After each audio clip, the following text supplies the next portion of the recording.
আজকের গুরুত্বপূর্ণ আঞ্চলিক সংবাদে সবাইকে জানাই স্বাগতম। আজকের সন্ধ্যার বিশেষ খবর হলো পশ্চিম কাটিগড়ার অশান্তকর পরিবেশ নিয়ে পুলিশ সুপারের সঙ্গে সাক্ষাৎ কংগ্রেস প্রতিনিধি দলের। সম্প্রতি কাছাড় জেলার পশ্চিম কাটিগড়ায় দুই সম্প্রদায়ের মধ্যে সৃষ্টি হওয়া সংঘাতের জন্য এলাকায় অশান্তকর পরিবেশ ও উত্তেজনাময় পরিস্থিতির সৃষ্টি হয়েছে। যদিও কাছাড়ের পুলিশ সুপার নুমল মাহাত্তার নেতৃত্বে এলাকায় পরিস্থিতি স্বাভাবিক অবস্থায় ফিরে এসেছে, তথাপিও কিছু ব্যক্তি ফের গণ্ডগোলের চেষ্টা করছে বলে সন্দেহ কাছাড় জেলা কংগ্রেসের। বিষয়টি নিয়ে কংগ্রেসের এক প্রতিনিধি দল সোমবার কাছাড়ের পুলিশ সুপারের সঙ্গে এক বৈঠকে মিলিত হয়ে এলাকার আইন শৃঙ্খলা রক্ষার্থে একটি শান্তি কমিটি গঠন করার পাশাপাশি ঘটনার সঙ্গে জড়িত দোষীদের গ্রেফতার করে উপযুক্ত শাস্তি প্রদানের দাবি জানিয়েছেন। সংবাদ মাধ্যমের সঙ্গে কথা বলতে গিয়ে দলের সভাপতি অভিজিৎ পাল সহ অন্যান্যরা জানান, পশ্চিম কাটিগড়ার ঘটনায় দুই সম্প্রদায়ের মধ্যে বিভাজনের সৃষ্টি হয়েছে। সাম্প্রদায়িক সম্প্রীতি নষ্ট হয়, জনগণ আতঙ্কের দিন কাটাচ্ছেন। এই পরিস্থিতিতে যেন কাছাড় জেলায় কোনো অবস্থাতেই শান্তি ও সম্প্রীতি নষ্ট না হয়, সে বিষয়ে প্রশাসনকে সজাগ দৃষ্টি রাখার জন্য এদিন পুলিশ সুপারকে আবেদন জানিয়েছেন তারা। প্রতিনিধি দলে বড়খলার বিধায়ক মিসবাহুল ইসলাম লস্কর, জেলা কংগ্রেস সভাপতি অভিজিৎ পাল, কাটিগড়ার বিধায়ক খলিল উদ্দিন মজুমদার, সূর্যকান্ত সরকার, ইয়ং ব্রিগেড প্রেসিডেন্ট অর্গদীপ রায় চৌধুরী, এপিওআইসি রাজ্যিক মিডিয়া কোঅর্ডিনেটর তাহির আহমেদ ও ইয়ং ব্রিগেডের সহ সভাপতি অর্ক সাহা সহ অন্যান্যরা। অপরদিকে আগামী 5 সেপ্টেম্বর শিক্ষক দিবসে রাজ্য পর্যায়ে যে 13 জন কৃতি শিক্ষক হিসেবে সম্মানিত হচ্ছেন, তার মধ্যে বরাক উপত্যকা থেকে একমাত্র স্থান পেয়েছেন কাছাড় জেলার অতনু চৌধুরী শিলচর শহরের 15 নং জয়কুমার বালিকা বিদ্যালয়ের প্রধান শিক্ষক। কৃতি শিক্ষক শিক্ষিকাদের মধ্যে 8 জন সেকেন্ডারি পর্যায়ের, বাকি 5 জন প্রাথমিক স্তরের। অপরদিকে অনলাইন শেয়ার বাজারে বিনিয়োগের নামে কয়েকশো কোটি টাকা হাতিয়ে নেওয়া যুবকদের বিরুদ্ধে অভিযান শুরু করেছে আসাম পুলিশ। পাকড়াও করছে একের পর এক যুবককে। সোমবার বিশাল ফুকন ও স্বপ্নলীল দাস নামে দুইজনকে গ্রেফতার করা হয়। বিশাল ফুকনকে গ্রেফতার করেছে ডিব্রুগড় পুলিশ। ডিব্রুগড়ের বিশাল ফুকনের বিরুদ্ধে শেয়ার বাজারে বিনিয়োগের নামে কয়েকশো কোটি টাকা হাতিয়ে নিয়েছেন বলে অভিযোগ রয়েছে। একই অভিযোগে অভিযুক্ত স্বপ্নলীল দাসকে বেলতলার একটি বিলাসবহুল ফ্ল্যাট থেকে গ্রেফতার করেছে গুয়াহাটি নগরীর পুলিশ। তার দুটি বিলাসবহুল গাড়িও বাজেয়াপ্ত করা হয়। সোমবার মধ্যরাতে স্বপ্ননীলের খুঁজে ম্যারাথন অভিযান শুরু করে নগর পুলিশ। অনলাইন ব্যবসার মাধ্যমে অনেক গ্রাহককে প্রতারণার অভিযোগে থাকা স্বপ্ননীলের বিরুদ্ধে অভিযান চালানো হয়। স্বপ্নলীল দাস ওই এলাকার বাসিন্দা বলে জানা গেছে। বিশাল ফুকনকে ঘণ্টাখানেক জিজ্ঞাসাবাদের পর আরও কয়েকজনকে গ্রেফতার করে ডিব্রুগড় পুলিশ। এদিকে কোরিওগ্রাফার ও রিল অভিনেত্রী সুমি বোরাকেও খুঁজছে পুলিশ। বিশাল ফুকন সুমি বোরার বাইকেও কোম্পানির ডিরেক্টর বানিয়েছিলেন। ইতিমধ্যেই তাকে তদন্তের আওতায় আনার দাবি উঠেছে। অপরদিকে সুদিন আর নেই, সাজু এখন ইউডিএফ এর চোখের বালি। একটা সময় ছিল করিম উদ্দিন বাবু ইয়া ওরফে সাজুকে চুকে হারাতেন এআইইউডিএফ সভাপতি বদরুদ্দিন আজমল। তখন দলে দাপুটে সাজু আজমলের ছায়া সঙ্গী, কিন্তু সেই অধ্যায় এখন অতীত। লোকসভা ভোটের পর থেকেই সাজুকে দূরে ঠেলে দিয়েছেন আজমল। ইদানিং দলেরও চুকের বালি সোনাইয়ের বিধায়ক।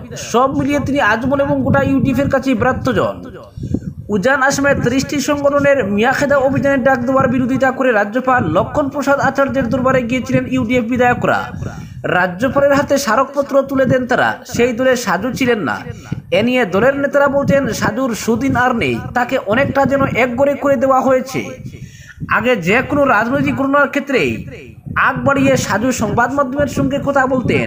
ইউডিএফ এর সিনিয়র বিধায়ক হাফিজ বশির আহমেদ কাসিমি, রফিকুল ইসলামদের টপকে তিনি দলের হর্তাকর্তা হয়ে উঠেছিলেন। এর নেপথ্য কারণ ছিল আজমলের অতিরিক্ত আশকারা। সেজন্য সাজুকে নিয়ে অধিকাংশ বিধায়কের ক্ষোভ থাকলেও কেউ দলের অভ্যন্তরে কিছু বলার সাহস করে উঠতে পারেননি। কিন্তু লোকসভা নির্বাচনে ইউডিএফ এর বরাডুবির পর থেকেই দলের অভ্যন্তরে সাজু বিরোধিতার গর্জন শুরু হয়ে যায়। একের পর এক বিধায়ক সাজুর বিরুদ্ধে নালিশ জানান আজমলের কাছে। অনেকে বলেন, দুবড়িতে আজমলের বিপর্যয়ের পেছনেও সাজুর ছায়া রয়েছে। তার প্রতাপ দুবড়ি ইউডিএফ এর বহু নেতা, এমনকি আজমলের সমর্থকদেরও সহ্য হয়নি। নিম্ন আসামের এক বিধায়কের মতে, দেরিতে হলেও আজমল বুঝতে পেরেছেন যে দলের প্রতি সাজুর নিষ্ঠায় খাদ আছে। ইউডিএফ এর অন্তরে কান পাতলে বোঝা যায়, আজমলের স্পষ্ট ইশারাতেই দলের বিধায়করা সাজুর সঙ্গে দূরত্ব তৈরি করে রেখেছেন। তাই ইউডিএফ বিধায়কদের সঙ্গে রাজনৈতিক কর্মসূচিতে দেখা যাচ্ছে না সাজুকে। মিয়া ইস্যুতে মুখ্যমন্ত্রী হিমন্ত বিশ্ব শর্মার সঙ্গে দেখা করেছিলেন আজমল। সঙ্গী ছিলেন তার সহোদর বিধায়ক সিরাজ উদ্দিন আজমল সহ আরও কয়েকজন, ছিলেন না সাজু। অথচ অতিথি আজমল আসাম এমনকি দিল্লিতে কোনো নেতার সঙ্গে দেখা করতে গেলে তার পাশে থাকতেন সাজু। এ নিয়ে ইউডিএফের এক বিধায়কের মন্তব্য, সেই দিন কি আর আছে? অপরদিকে হারানো গৌরব ফিরে পাবে 5 গ্রামের কাগজকল এলাকা। নতুন গুচ্ছ প্রকল্পের জন্য মুখ্যমন্ত্রীর প্রতি কৃতজ্ঞতা কমলাক্ষের। একাধিক প্রকল্প হচ্ছে 5 গ্রামে, ফলে ফের দেখা যাবে 5 গ্রামের সেই চমক। আর এর পুরো কৃতিত্ব রাজ্যের সর্বকালের সেরা মুখ্যমন্ত্রী ডক্টর হিমন্ত বিশ্ব শর্মার। এজন্য মুখ্যমন্ত্রীর প্রতি কৃতজ্ঞতা প্রকাশ করেছেন উত্তর করিমগঞ্জের বিধায়ক কমলাক্ষ দেব পুরকায়স্থ। তিনি সংবাদ মাধ্যমে বলেন, বরাকের 3 জেলায় 3টি মেডিকেল কলেজ, স্বাস্থ্যক্ষেত্রে আর চিন্তার কিছু নেই, এগুলো জনগণের জন্য করে দিচ্ছেন মুখ্যমন্ত্রী। বলেন, রামকৃষ্ণনগরে কাজ চলছে, আগামী বিধানসভা নির্বাচনের আগে হাইলাকান্দিতে কাজ শুরু হয়ে যাবে। আর শিলচরের মেডিকেল কলেজে সব ধরনের আধুনিক সুযোগ সুবিধা উপলব্ধ হচ্ছে। শুধুমাত্র মুখ্যমন্ত্রীর প্রচেষ্টার ফলে এগুলো হচ্ছে বলে জানান বিধায়ক কমলাক্ষ। বলেন, জঙ্গলাকীর্ণ 5 গ্রাম পেপার মিল নিয়ে তিনি সদনে বারবার সরব হয়েছেন। এবার সদনের সরকারের তরফে সেখানে নেওয়া পরিকল্পনার কথা জানানো হয়েছে তার প্রশ্নের জবাবে। বলেন, এবার ফের আগের মতোই সেজে উঠবে 5 গ্রাম কাগজকল এলাকা। কাগজকল বন্ধ হয়ে যাওয়ার পর পরিত্যক্ত অবস্থায় পড়ে রয়েছে কয়েকশো বিঘা জমি। কাগজকলের অফিস, কর্মীদের কোয়ার্টার ধ্বংসের পথে, জঙ্গলে ভরে গেছে বিশাল এলাকা। তবে রাজ্যের বিজেপি সরকারের তৎপরতায় ফের হারানো গৌরব ফিরে পাবে কাগজকল এলাকা। ওই এলাকা নিয়ে সরকারের উদ্যোগ জানতে বিধানসভায় প্রশ্ন উত্থাপন করেন বিধায়ক কমলাক্ষ দেব পুরকায়স্থ। এর জবাবে মন্ত্রী বিমল বোরা জানান, রাজ্যের যশস্বী মুখ্যমন্ত্রীর উদ্যোগে একাধিক শিল্পোদ্যোগ গড়ে উঠবে। একথা জানিয়ে এদিন বিধায়ক কমলাক্ষ বলেন, অত্যাধিক লোকসানের জন্য কাগজকল বন্ধ হয়ে যাওয়ার পর রাজ্যের বিজেপি সরকার এটি কিনে নেয় এবং কর্মচারীদের বকেয়া পাওনা প্রায় মিটিয়ে দেয়। মন্ত্রীর দেওয়া তথ্যের অবতারণা করে তিনি বলেন, বিগত 3 মে 5 গ্রাম কাগজকলের 134 বিঘা জমি আবন্টন করা হয়েছে নুমলিগঞ্জ ওয়েল রিফাইনারির নামে। এর জন্য মাটি জরিপের কাজ করছে NRL। জানান, রিফাইনারি কর্তৃপক্ষ একটি রিফিল প্রোডাক্ট টার্মিনাল স্থাপন করবে। এতে প্রায় 305 কোটি টাকা ব্যয় হবে এবং 300 জনের কর্মসংস্থানের সুযোগ হবে। বিধায়ক কমলাক্ষের দেওয়া তথ্য অনুযায়ী কাগজকল বন্ধ হয়ে যাওয়ায় বাস সরবরাহকারীরা যথেষ্ট সমস্যার সম্মুখীন। তাদের কথা বিবেচনা করে সরকার BTM প্রকল্প স্থাপনের উদ্যোগ নিয়েছে। এতে ব্যয় হবে 2000 কোটি টাকা।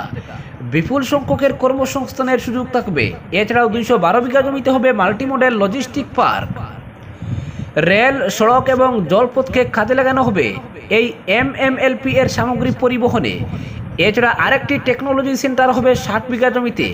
বিধায়ক কমলাক্ষ দেব পুরকায়স্থ রাজ্যের মুখ্যমন্ত্রী ডক্টর হিমন্ত বিশ্ব শর্মার প্রতি এর জন্য কৃতজ্ঞতা জ্ঞাপন করে বলেন, কাগজকলের জায়গায় নতুন প্রকল্প তৈরিতে রাজ্যের মুখ্যমন্ত্রী যে উদ্যোগ নিয়েছেন তা খুবই প্রশংসনীয়। বলেন, বরাক ব্রহ্মপুত্র উপত্যকায় মুখ্যমন্ত্রীর নেতৃত্বে যেভাবে উন্নয়ন চলছে সেটা বলা বাহুল্য। বলেন, অচিরেই দেশের অগ্রণী 5টি রাজ্যের মধ্যে প্রথম স্থান দখল করবে আসাম, আর এর পুরো কৃতিত্ব মুখ্যমন্ত্রীর। বিধায়ক এদিন বলেন, করিমগঞ্জ শহরের রাস্তার কাজ শীঘ্রই শুরু হবে। ইতিমধ্যে নীলমণি রোডে কাজ শুরু হয়েছে। কমলাক্ষ বলেন, মুখ্যমন্ত্রী করিমগঞ্জ সফরে এসে রাস্তার জন্য অর্থ আবন্টনের ঘোষণা করে গেছেন। বলেন, এজন্য তিনি বার কয়েক মুখ্যমন্ত্রীর কাছে গিয়েছেন। মুখ্যমন্ত্রী ডক্টর হিমন্ত বিশ্ব শর্মা একজন কর্মতৎপর ব্যক্তিত্ব। তার নেতৃত্বে গোটা আসামে যেভাবে উন্নয়ন হচ্ছে তা সবাই দেখছেন। উত্তর করিমগঞ্জের বিধায়ক বলেন, করিমগঞ্জ শহরে একটি মাল্টি স্পেশালিটি হাসপাতালের জন্য তার তৎপরতা অব্যাহত রয়েছে। বলেন, শিক্ষা স্বাস্থ্যক্ষেত্রে রাজ্য দুর্বার গতিতে এগিয়ে চলেছে। অপরদিকে 2 অক্টোবর থেকে মিশন বসুন্ধরা 3.0 কর্মসূচির সূচনা হবে। সরাইদেবের মোরানে এই মন্তব্য করেছেন রাজস্ব মন্ত্রী যুগেন মোহন। বর্তমান বিজেপি মিত্রজোট সরকার ভূমিপুত্রদের স্বার্থ সুরক্ষিত করতে সচেষ্ট বলে দাবি করে মন্ত্রী জানান, শুরু থেকে সরকার ভূমিপুত্রদের জন্য কাজ করে আসছে। ভূমিপুত্রদের জমির অধিকার দেওয়া হয়েছে। মিশন বসুন্ধরার মাধ্যমে ভূমিপুত্রদের জমির পাট্টা দেওয়ার ব্যবস্থা করা হয়েছে। আগামী 2 অক্টোবর থেকে এই কর্মসূচি শুরু করা হবে।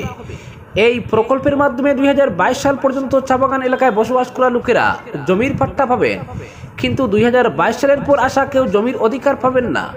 উল্লেখ্য, রাজ্যের দল সংগঠনগুলো জমির অধিকারের বিষয়টি নিয়ে যে দাবি জানিয়ে আসছে, মিশন বসুন্ধরা প্রকল্পের মাধ্যমে এর সমাধান হয়েছে বলে ইতিমধ্যে ঘোষণা করেছেন মুখ্যমন্ত্রী হিমন্ত বিশ্ব শর্মা।